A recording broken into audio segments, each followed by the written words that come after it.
एक गांव था रामगढ़, जिसमें छोटा सा परिवार रहता था हरिया का। हरिया के साथ उसकी माँ और उसकी पत्नी रहते थे। हरिया बहुत ही मेहनती था।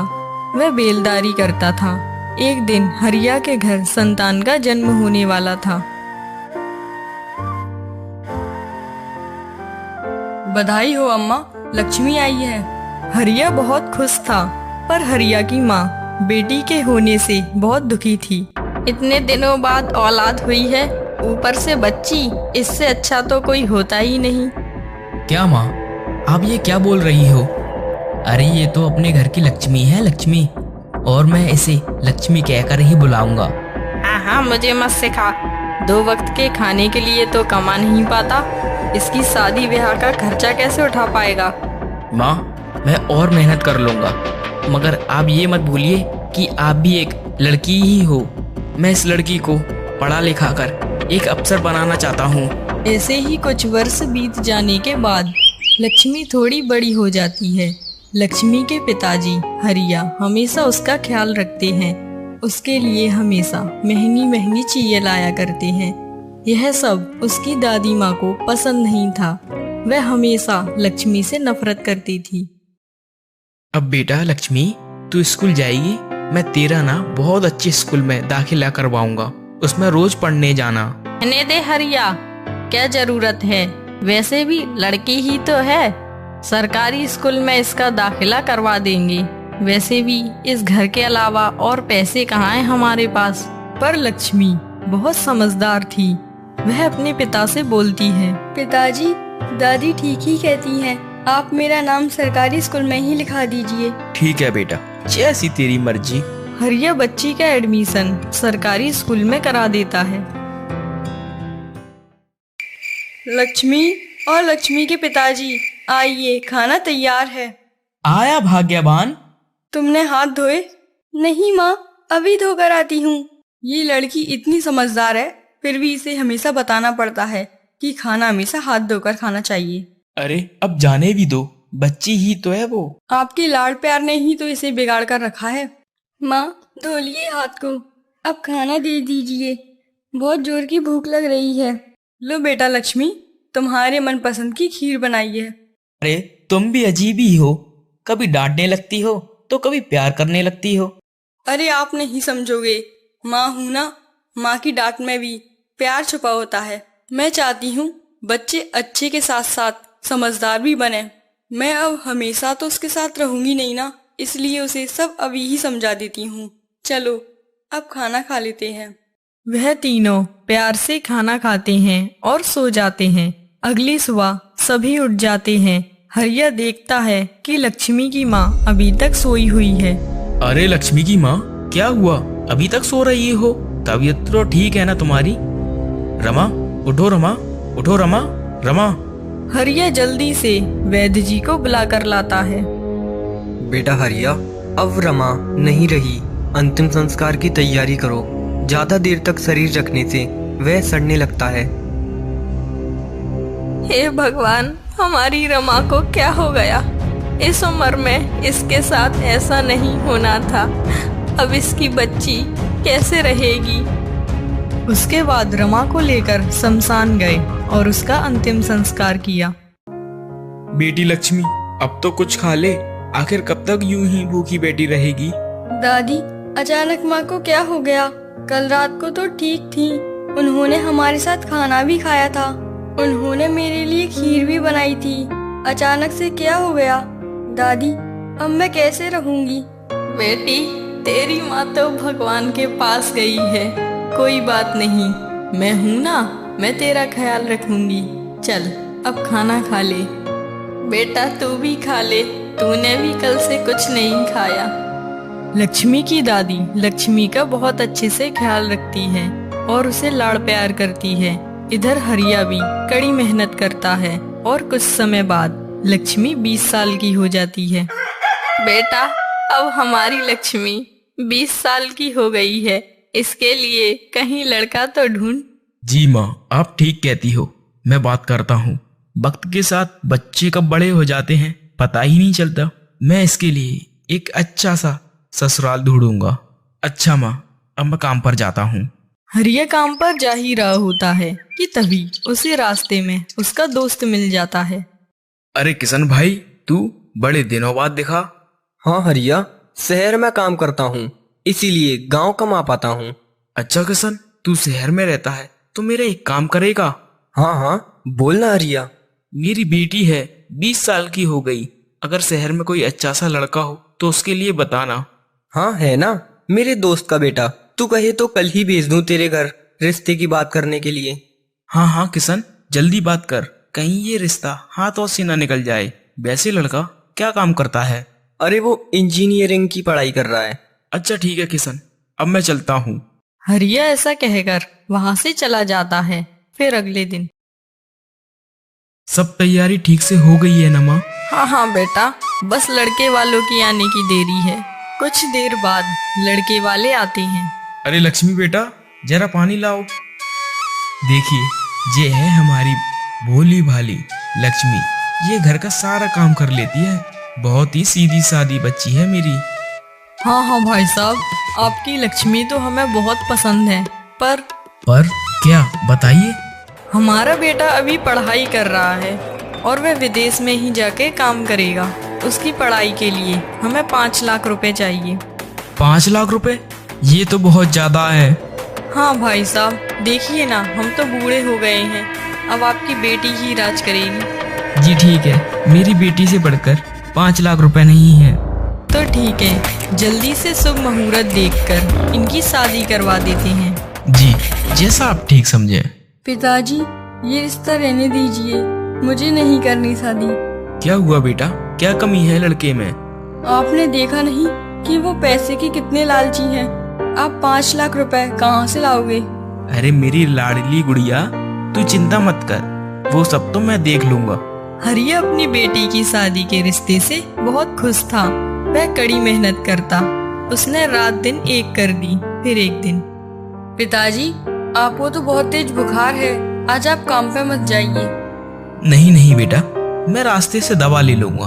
अगर आज नहीं गया तो आज की पगार कट जाएगी। तू मेरी चिंता मत कर। पिताजी, देखिए आपने अपनी कैसी हालत बना कर रखी है। अगर आप ऐसा ही करोगे तो मैं शादी नहीं करूंगी। नहीं नहीं बेटा, ऐसे नहीं बोलते। अरे हरिया, घर नहीं जाना क्या? अरे नहीं यार, मुझे थोड़े पैसों की जरूरत पड़ रही है, इसलिए मैं आज ओवर टाइम करूंगा। कुछ वक्त बीत जाने के बाद लक्ष्मी की शादी वाला दिन आता है। बेटा, कन्या की मांग भरो। तभी लड़के की माँ आ जाती है। रुकिए पंडित जी, पहले पैसे की बात हो जाए। जाइए, 5 लाख रुपए लेकर आइए। हाँ हाँ, अभी लेकर आता हूँ। ये लीजिए बहन जी, 4 लाख रुपए। 1 लाख रुपए मैं आपको बाद में दे दूंगा। क्या 4 लाख रुपए? पर बात तो 5 लाख रुपए की हुई थी। हमें नहीं करनी शादी। चल बेटा, उठ जा जल्दी। नहीं नहीं बहन जी, ऐसा जुल्म मत कीजिए। यदि बारात लौट जाएगी तो हमारी समाज में क्या नाक रहेगी, और मेरी बच्ची का क्या होगा? वो तो बेचारी बेमाँ की बच्ची है, उसके दिल पर क्या बीतेगी? मैं आपके पैर छूता हूँ, ऐसा मत कीजिए। हमारी लाज आपके चरणों में है। मान जाइए बहन जी, मान जाइए। ठीक है, शादी के 10 दिन बाद पैसे दे देना। अगर नहीं दे पाऊँ तो अपनी बेटी को वापस ले जाना। ऐसी नौबत मैं नहीं आने दूंगा। मैं अपने आप को भी बेच दूंगा और आपके बाकी के पैसे भी दे दूंगा। पिताजी, अब मैं जा रही हूँ, आप अपना ख्याल रखना। हाँ बेटा लक्ष्मी, तू भी अपना ध्यान रखना। पिताजी, आपने मुझे कभी भी माँ की कमी महसूस नहीं होने दी। आप दुनिया के सबसे अच्छे पिता हो गया हो तो घर चलें? जा बेटा, देरी हो रही है।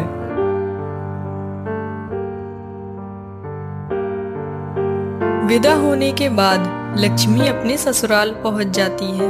बहू, तेरे लिए कुछ खाने के लिए लाऊं क्या? नहीं माँ जी। लक्ष्मी की सास उसके साथ अच्छा व्यवहार करती है। 9 दिन बीत जाने के बाद।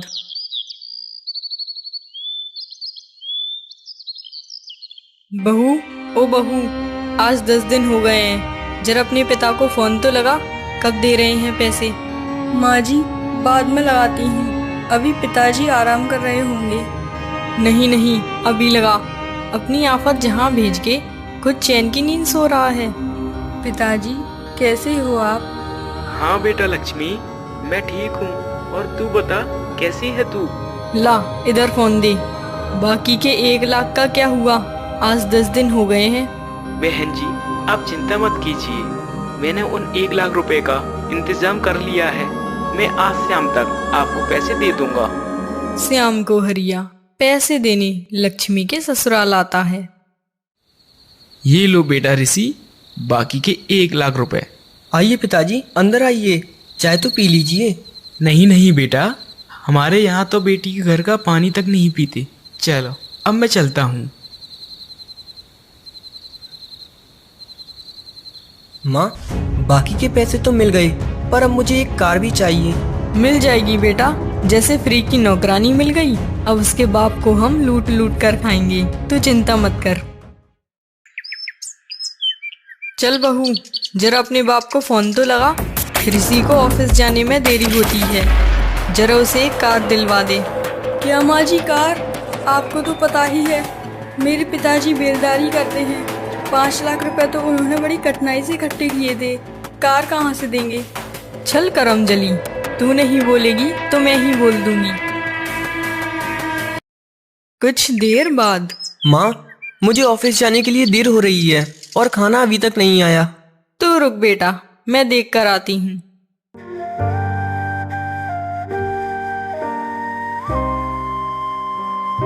क्यों री, वहाँ वो गुस्सा हो रहा है, तू इधर क्या कर रही है? माँ जी, मैं बस खाना लेके आ ही रही थी। तू रहने दे, अब तुझे देखकर वो और गुस्सा होगा। ला मुझे दे। ये ले बेटा, मैंने बहू से बोला कि उसे ऑफिस के लिए देर हो रही है, तो उल्टा मुझे ही जवाब देने लगी। जिसे चाहिए वो ले जाए, उसके पैर नहीं टूटे। क्या माँ, उसने आपसे ऐसे बोला? रुको, मैं देखता हूँ उसे। नहीं नहीं बेटा, तू ऑफिस जाते वक्त अपना दिमाग मत खराब कर। ऋषि खाना खाकर अपने ऑफिस चला जाता है। ऋषि के जाने के बाद लक्ष्मी की सास लक्ष्मी के पास आती है। क्यों महारानी, सारा दिन बस बर्तन ही धोते रहेगी क्या? घर में और भी काम है। चल, बर्तन के बाद ये कपड़े धो। माँ, इतने सारे कपड़े मैं अकेली कैसे धोऊंगी? तो क्या तेरी मरी हुई माँ धोने आएगी? चुपचाप से धो ले। लक्ष्मी की सास दिन पर दिन उस पर बहुत अत्याचार करती है और ऋषि को लक्ष्मी के खिलाफ हमेशा भड़काते रहती है। इसमें तो नमक कम है माँ। इसी ने बनाया है, पता नहीं कैसा बनाया है। बाप ने कुछ सिखाया है कि नहीं? माँ तो बचपन में ही मर गई। ठहरिए आप, इसे मैं देखता हूँ।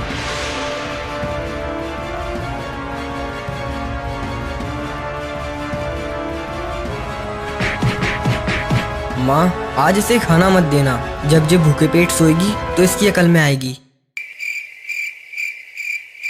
वो रो ही रही होती है कि तभी उसके पिता का फोन आता है। अरे लक्ष्मी बेटा, कैसी हो? मैं ठीक हूँ पिताजी। अरे क्या हुआ बेटी, तू रो क्यों रही है? सब ठीक तो है ना बेटा? लक्ष्मी, बेटी लक्ष्मी। कुछ नहीं, बस मुझे आपकी याद आ रही थी। बेटी, तूने खाना खाया ना? हाँ पिताजी, खा लिया। और आपने? हाँ बेटा, हमने भी खा लिया। आज तेरी मनपसंद खीर बनाई थी दादी ने। पिताजी, बाद में बात करती हूँ। अगली सुबह गुस्से में लक्ष्मी की सास उसके पास आती है। अभी तक सो रही है महारानी, देखती हूँ इसे। सास पानी लेकर आती है और लक्ष्मी के ऊपर डाल देती है। घर का काम क्या तेरा बाप आकर करेगा? पहले जा हेडपंप से पानी लेकर आ। जी माँ, लाती हूँ अभी। लक्ष्मी हेडपंप पर पानी लेने जाती है कि तभी उसके पिता घर आते हैं। थोड़ी देर बाद ही लक्ष्मी पानी लेकर घर आती है। जा, तेरे पिताजी आए हैं, मिल ले उनसे। लक्ष्मी खुश होकर अपने पिता से मिलने जाती है। बेटा, ये चोट कैसे लगी तुझे? कुछ नहीं पिताजी, वो मैं सीढ़ियों से गिर गई थी।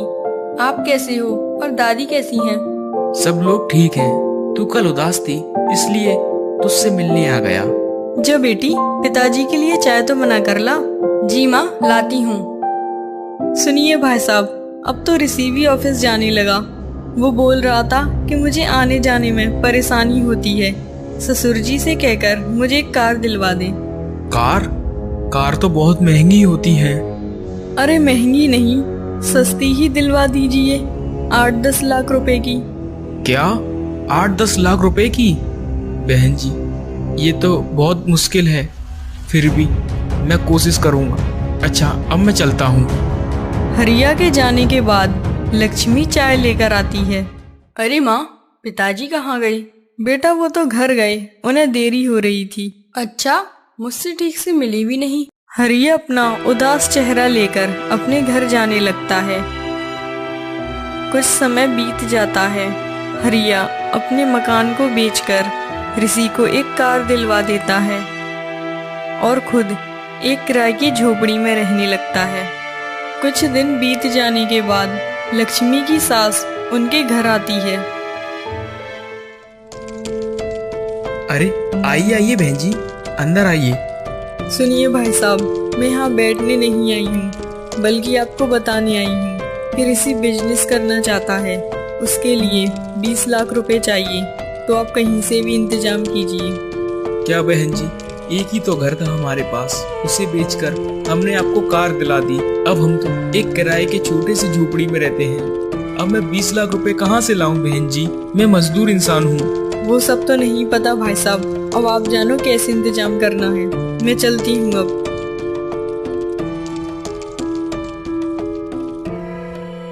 ऐसे ही कुछ दिन बीत जाते हैं और लक्ष्मी की सास लक्ष्मी पर बहुत अत्याचार करती है। फिर एक दिन होली का त्योहार आता है। ओ अम्मा, आज ठीक से तैयारी कर लो। आज लक्ष्मी आएगी घर पर। कल ही रात को मेरी उससे फोन पे बात हुई थी। तभी हरिया के पास फोन आता है। अरे हरिया, तुम्हारी बेटी ने आत्महत्या कर ली है, जल्दी यहाँ आ जाइए। अरे नहीं साहब, जरूरी आपसे कोई गलती हुई होगी। आप फिर से नंबर चेक कीजिए। मेरी बेटी तो ससुराल में बहुत खुश है। तुम्हारा नाम हरिया है ना, और तुम्हारी बेटी का नाम लक्ष्मी, तो उसी ने आत्महत्या कर ली है। क्या? मैं अभी आता हूँ। बेटा क्या हुआ, कहाँ जा रहा है? अम्मा, फोन आया था, वो बोल रहे थे कि अपनी लक्ष्मी ने आत्महत्या कर ली। मैं ये देख कर आता हूँ। हरिया दौड़ते हुए लक्ष्मी के पास जाता है।